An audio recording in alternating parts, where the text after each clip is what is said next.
Texas A&M beat UTSA 42-24 in its season opener. My favorite, a palindrome score, the 4-2, 2-4. You're a dork. Yeah, I am a dork. But hey, nonetheless, Texas A&M coming with a pretty convincing win here in week one against a UTSA squad that, Travis, both you and I thought coming into this wasn't going to be a cakewalk for them. No, and in fact, I predicted this was going to be 35-24. It was a touchdown off, but DJ Smith made sure that he that made it sure, happen. yeah, and then the bad beat at the end, the cover, probably messed up a few people's bets there at the end. But yeah, this wasn't going to be a cakewalk. It was a team that returned, a UTSA team that returned all of their offense from last year, where they were just outside the top 10 in just about every statistical category, and that showed tonight. I mean, they presented a challenge for this A&M defense, and it was exactly like Mike Elko said, for both sides of the ball. It was choppy. There was some pretty excellent moments, and there were some moments that kind of made you scratch your head a little bit.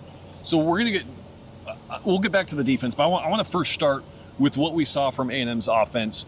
Marcel Reed, and specifically Mario Craver, Casey Concepcion, 2 new targets, 2 new, I don't know, were they everything advertised? I think so, and I'm going to even start beyond them and say that the thing that impressed me the most was the blocking for them. Mm-hmm. So many bubble screens for those guys. I mean, if you want to look at Marcel Reed's passing stats in here, 102 yards came just from screen passes.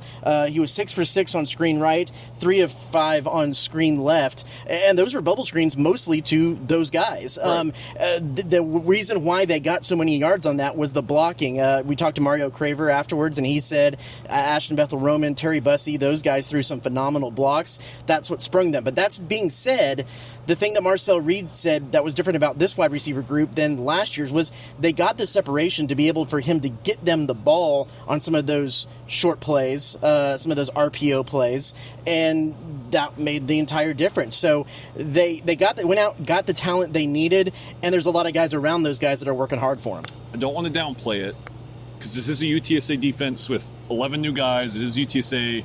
Was this explosive? Because all the offseason has been talking about this is going to be an explosive offense. Did we see that tonight? Yes, but not in the way that everything's saying. There were some big pops, but then there was a lot of lulls sometimes between the big pops. It wasn't explosion after explosion. It wasn't a finale of a firework. It was some timed explosions here and there, mostly from Concepcion and from Craver. I think they didn't really get things going on the run game that maybe balances things out a little bit and opens things up for the over-the-top passes. But they kind of knew that. They said that they knew they were going to stack the box a little bit and the outside was going to be open. It just kind of had some fits and starts. I don't think you leave this game going, this is going to be one of the best offenses in the SEC right now, because there was certainly some things to clean up. That's kind of how I felt, that with those lulls, it never felt like it really got going, but it had those pops. And that's what I'll say, maybe it seems different than last year just because you have Concepcion and Mario Craver. It seems like there's the potential to be explosive.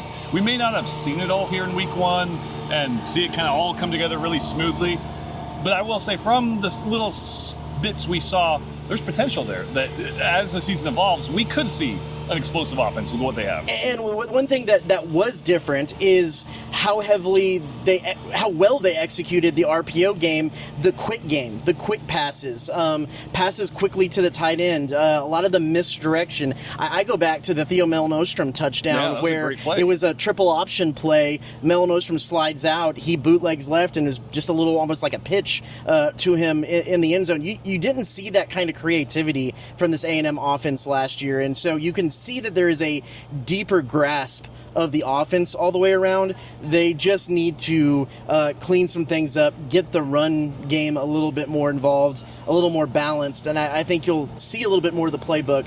I don't know. I can't say for a fact from this game that I know this is going to be a excellent or bad offense, but it certainly is different, and it certainly features some things we haven't seen from an A&M offense in a while. So now let's shift defensively. There the biggest question marks coming into the season, I think we both kind of agreed with, were on the defensive end of the ball. Were any of those questions answered tonight? I think there was more continuity in the pass game. You didn't see one of those big zone busts anytime in the game, but that wasn't necessarily the game that UTSA was playing either. I think the thing that actually surprised me is that the run defense was more porous than they thought. I thought they were going to be, and a lot of those run fit issues that kind of plagued them last year. I mean, most notably that one 75-yard run to start off the second half seemed like it could have been a backbreaker. But the difference, again, maybe from last year's team to this year's team, is they were able to rally and had five straight drives after that where they forced a punt, and it wasn't until garbage time that they were able to get another score. So there were a lot of questions on the defensive side of the ball. I don't know if any of them were fully answered or really answered at all in this game. Yeah, the RPO game seemed to kind of kill them defensively, defending that. But like you said, they were able to rally. That's, I think, what felt different, because there were times in this game where it felt like it was going the direction of Bowling Green last year. And I think this game easily could have gone that direction. But they seemed to answer the bell and rallied. And again, it's only one game, so I don't really know what all that means. I don't know if that is a maturation of this team, because we've also talked about this offseason about how a strength of this team could be just the experience and the veterans that are on this team. Maybe that's a sign of that. I don't know. How about special teams? Yeah. Because I think that was actually maybe the biggest story of the game. Mike Elko wanted explosiveness. They got explosiveness from the special teams. We talked about the lulls offensively, and there were a lot, especially early on. It felt like, oh, wow, is this offense going to get going? I had an audible thought. I told someone standing next to me that maybe it's the special teams that's going to win games this year for them. You know, talk about the offense and the defense. The special teams seemed like the MVP. And hey, if you got what was it, Marcel, that said, he hadn't seen a punt returner like that since Anias. And it makes sense, because the last punt return for a touchdown was Anias Smith against Arkansas in 2023. The last guy who had a punt return and a receiving touchdown? Anias Smith. No, Christian Kirk. Oh, okay. So all the way back then. So the two last guys who had any real impact in the punt return game, it's a good sign for things in the future. And when you talk about Christian Kirk, I mean, you're going back to the years of that might have been the last time where A&M fans kind of saw an explosive offense or an explosive receiver, and guys like Christian Kirk and a little bit of Anias Smith. So it seems trending that the dudes are there. Casey Concepcion is that guy that can go get it done, and Mario Craver too. I mean, both had excellent games. One thing I want to circle back on too is one of the biggest questions I think we had on the offensive side of the ball is, like, how are they going to use all of those tight ends? Yeah. They have so many tight ends. They have more tight ends than probably any team in the country. I don't know that for a fact, but more guys who could start out there. Yeah. And they actually had sets with 3 tight ends. Now, It's interesting. Amari Nyblock, we thought maybe would be the starter or the guy. He didn't see as many reps as Theo and Nate Borkirker out there. And most of the time when he was out there, he was split out. He wasn't necessarily. He was more of a wide receiver than he necessarily was your traditional tight end. And he had been working with the wide receivers over fall camp. But curious how that continues to develop. I mean, Theo seems to continue to grow and grow in his game. Nate Borkirker had a great catch over the middle. I mean, Amari Nyblock had a great catch in the game too. So for as much love as the wideouts are getting, and notably so because of the numbers that they put up, the tight ends seem to be obvious offensive threats just beyond. I'm going to be honest. You look at that corn-fed Nebraska boy, Nate Borkirker, and you thought he's going to be a blocking tight end. Yeah. And he goes out there. He even said he didn't have any explosive plays in the scrimmage that they had.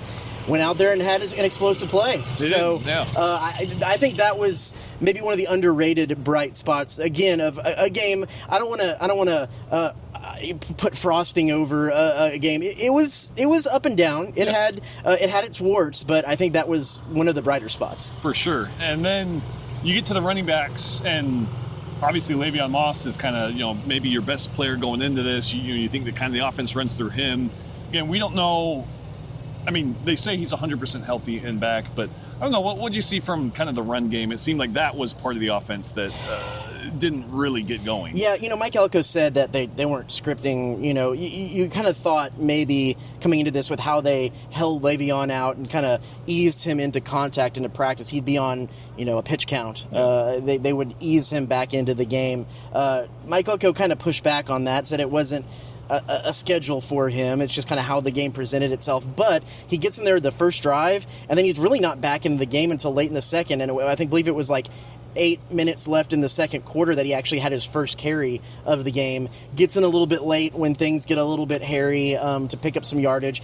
He's from everything that my eyes tell me, he's getting eased back into this. But they were right. They knew that A&M had the stable, as they call themselves. They filled the box with defenders and forced them to throw the ball, and A&M did a pretty good job of throwing the ball at times. Yeah. But when they get into even stiffer defensive competition, they're going to need that stable and that offensive line to produce a little bit more, and sometimes produce when the blocking numbers are against them in the box. The good news is there's still one more week until, it's not Notre Dame week yet.